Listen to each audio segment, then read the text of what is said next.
බරපතල ලෙස රෝගාතුරු වූ දෙදෙනෙක් එකම රෝහල් කාමරයක සිටියා. එක් අයෙකුගේ ඇඳ තිබුණේ කාමරයේ එකම ජනේලය ළඟ. අනෙක් කෙනාගේ ඇඳ තිබුණේ බිත්තිය ළඟ.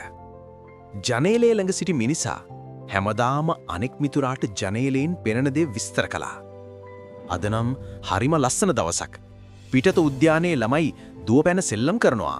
පාට පාට මල් පිපිලා ලස්සන තාරා ජෝඩුවක් පොකුණේ පීනනවා.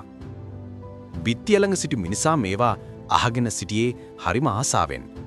ඒත් ටික දවසක් යද්දී ඔහුගේ හිතට ඊර්ෂ්‍යාවක් ආවා.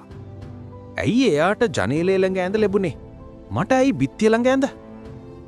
දිනක රාත්‍රියේ ජනේලය ළඟ සිටි මිනිසාට හුස්ම ගැනීමේ දරුණු අපහසුාවක් ඇති වුණා. ඔහු හෙදියට කතා කරන බොත්තම ඔබන්න උත්සාහ කළත් අත එසවුනේ නැහැ. ඔහු බිත්තිය ළඟ මිතුරාට කතා කළා. මට උදව් කරන්න, බොත්තම ඔබන්න. බිත්තිය ළඟ මිනිසා ඒක ඇහුවත් ඔහු නිදාගන්න වගේ රංගපෑවා.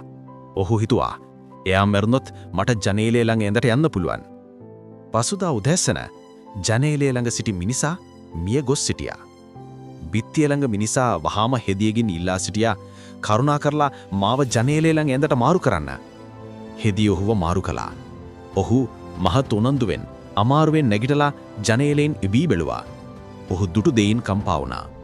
ජනේලයෙන් පිටත තිබුණේ හිස් කළු ගඩොල් බිත්තියක් පමණයි. ඔහුගේ මිතුරා ඒ ලස්සන උද්‍යානය, ළමයින්, මල් මේ හැමදේම මවාගෙන කියා තිබුණේ බිත්තිය ළඟ සිටි ඔහුගේ ජීවිතය සතුටු කරන්නයි. මේ කතාවෙන් කියන්නේ සැබෑ සතුට රඳා පවතින්නේ අපට ලැබෙන දේවල නොව අප අන් අයට ලබා දෙන දයාව, කරුණාව සහ ආදරය මතයි.